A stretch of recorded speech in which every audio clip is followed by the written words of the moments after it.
자, 저 들어왔어요. 오늘 너무 많이 들어오네요. 지금 자려고 지금 딱 유튜브, 저희 카페도 올리고 자려고 했더니, 질문이 하나 카페에 올라와 있더라고요. 제가 아프니라고 못 봤어요. 근데 너무 궁금해 하시는 것 같아서 하나 올려드려야겠습니다.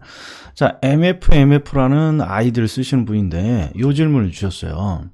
수요의 가격 탄력성이 1보다 작을 경우에 전체 수입은 임대료가 상승함에 따라 어떻게 됩니까? 그러니까 지금 이 질문을 어떻게 고쳐야 되는지 모릅니다. 이 말은 논점을 파악하지 못하고 있는 거죠. 얘는 논점이 지금 뭐예요? 그럼 논점이 뭐예요? 뭐가 보여야 된다 했어요. 논점이. 이게 보여야 되죠. 이게 전체 수입.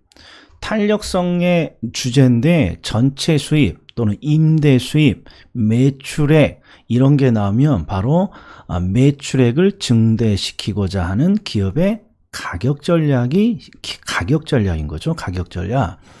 자, 그리고 이거에 대한 암기 코드는 이거였잖아요. 소비자가 안 똑똑하면 가격을 올리는 거고, 소비자가 똑똑하면 가격을 낮추는 거잖아요. 그래서 첫 번째, 수요의 가격 탄력성이 1보다 작습니다. 그러면 비탄력적인 경우죠.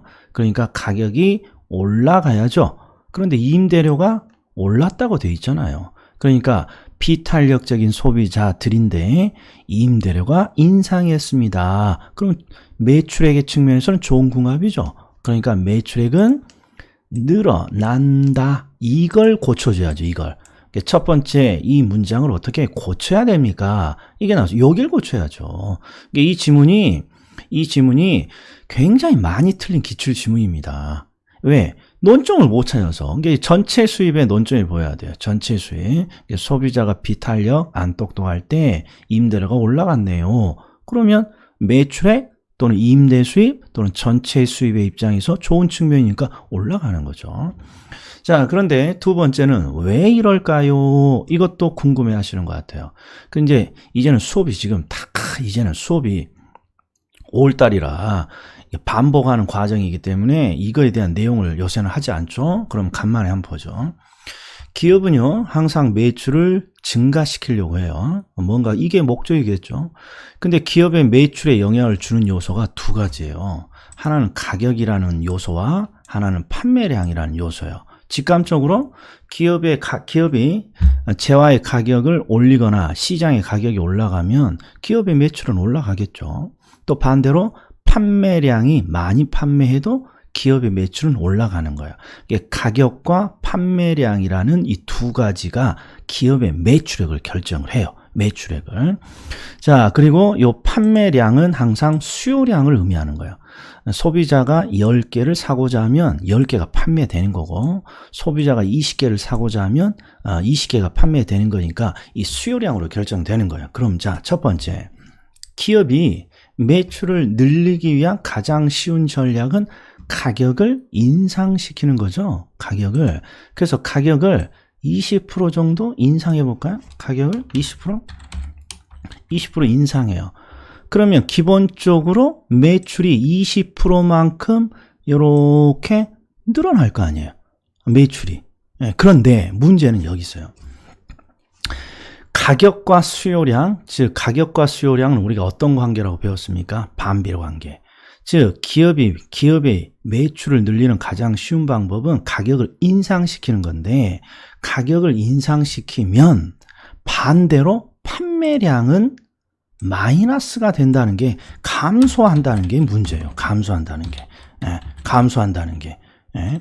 자, 그래서 이 두 가지 영향을 동시에 고려해야만 매출이 늘기 때문에 가격을 20% 올렸을 때 판매량이 20%보다 더 적게 감소하게 되면 기업의 매출은 늘겠죠. 그런데 판매량이 가격의 인상인 20%보다 더 많이 감소해버리면 오히려 매출은 감소하는 거예요. 그러니까 기업이 매출을 올리기 위해서 가격을 인상시키려면 소비자들이 가격 인상에 대해서 소비량을 대폭 줄이느냐, 살짝 줄이느냐, 이걸 알기 전까지는 이 전략을 쓰지 못하는 거예요. 이론적으로. 자, 다시 한번. 자, 동그라미로 해볼게요. 동그라미로. 이 동그라미, 지금 요 동그라미가 지금 20% 영향이라고 해보자고요. 가격을 20% 인상시키면 요 동그라미만큼 매출이 는다고 가정하자고요. 그런데 판매량은 감소해요. 그래서 만약에 판매량이 요 20%보다 더 많이 이렇게 판매량이 감소해버리면 두 가지 영향을 고려하면 마이너스가 크니까 무조건 기업의 매출은 감소해버리는 거예요. 그렇죠?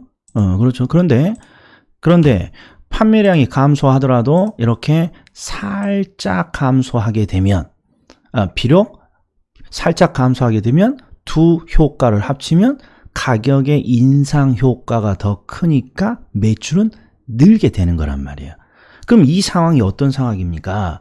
가격의 변화에 소비자들의 소비량의 변화가 적은 비탄력적인 상황이죠. 이쪽이요. 따라서 소비자가 비탄력적, 안 똑똑하다면 기업은 가격을 올리면 무조건 매출이 느는 거예요. 근데 이번엔 반대로 기업이 가격을 인하해서도 매출을 늘릴 수가 있어요. 대표적인 게 백화점의 바겐세일이죠. 백화점이 고객 감사 50% 바겐세일을 할 때 진짜 고객이 감사해서 바겐세일을 한다, 이런 생각을 하시는 분은 없겠죠. 백화점이 유리하니까 할 거 아니에요. 그럼 보세요. 50% 감소의 효과 크기가 이렇게 해보죠. 50% 바겐세일. 그러면 이거 자체 50% 감소, 50% 가격을 할인하면 가격만 놓고 보면 매출은 무조건 50% 감소하는 거예요. 그런데 판매량이 동시에 매출에 영향을 주는데 판매량은 이번에는 늘어난다는 게 포인트잖아요. 반대로니까.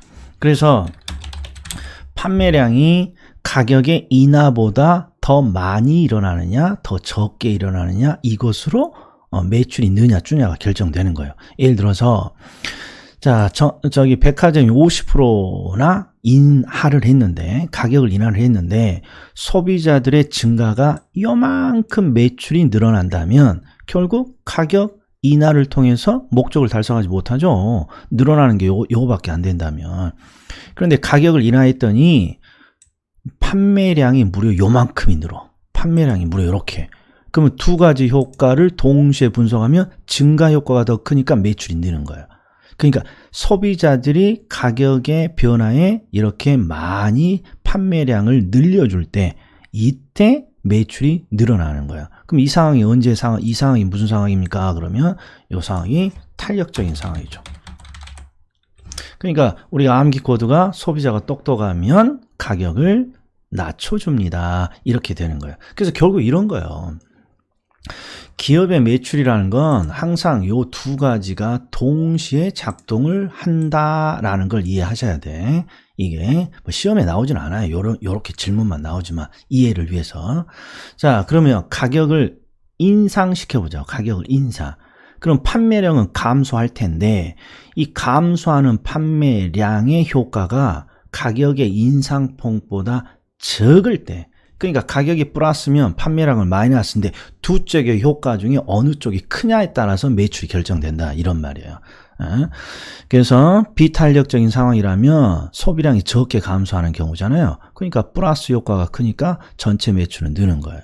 또 가격을 인하하더라도 이 인하보다 판매량 느는 게 더 많다면 결국 매출은 느는 거예요. 그래서 소비자들이 이렇게 탄력적으로 행동하면 가격을 낮추는 거고 비탄력적으로 행동을 한다면 가격을 올리게 된다. 이게 우리 이제 입문 강의와 1월, 2월 달에 제가 했던 강의죠. 자, 그 다음에 요건 솔직히 우리 수준을 넘어가는 내용이라고 제가 한번 저번에도 강의를 했던 것 같아요. 자, 뭔지 모르지만 우하향하는 선분으로 주어진 수요 곡선의 경우입니다. 이렇게 우하향, 곡선이라고, 곡선이냐 직선이냐 이 문제는 중요치 않고요. 그냥 이렇게 우하향하는 이런 선분이 수요 곡선인데 수요 곡선의 측정 지점에 따라 가격 탄력성은 다릅니다. 자, 수요의 가격 탄력성은 가격의 변화에 소비량이 많이 변하느냐 적게 변하느냐 그 정도죠. 그런데 자, 요런 거예요. 자, 가격이 1,000원일 때랑 가격이 10,000원일 때를 보시자고요. 자, 여기가 가격이 1,000원대라고 해보고요. 가격이 1,000원. 그리고 여기는 오버해서요. 가격이 1억 원대라고 해보자고요. 1억 원대. 1억 원대라고.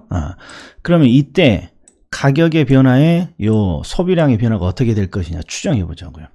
대부분 우리가 탄력성은 %로 말하니까 가격이 10% 변했다고 하면 1,000원의 10%는 100원이 바뀐 거예요. 100원이. 그러면 소비량의 변화가 많을 것이냐 적을 것이냐 별로 없을 거예요. 자, 인상으로 해보자고요. 1,000원에서 가격이 10% 인상했어요. 그럼 100원 올라간 거잖아요. 100원 인상의 영향은 크지 않을 것 같아요. 그런데 1억 원에서 10%가 올라갔습니다. 그러면 웜에 1,000만 원이야. 그러면 소비량의 변화가 그렇죠. 대폭 감소할 가능성이 크죠. 그래서 가격대, 즉 주어진 수요 곡선상의 측정 지점이라는 건 가격대가 어느 가격대에서 탄력성을 측정하느냐에 따라서 수요의 가격 탄력성은 달라진다는 뜻이에요. 즉 1,000원에서 10% 인상된 거랑 1억 원에서 10% 인상된 것은 소비량에 주는 소비량 변화에 주는 영향이 다를 거라고요. 그게 바로 이 내용이에요. 그래서 3번은 옳은 문장이 되는 거죠. 자, 요 정도로 해결이 되셨는지 모르겠어요. 제가 긴급하게 해서 조금 좀 말이 어눌하고 좀 깔끔하지 못할 것 같아요. 그러나 전체적으로 들어보면 그 중에서 팁을 찾을 수 있을 것 같습니다. 자, 여기까지요. 수고 많으셨습니다.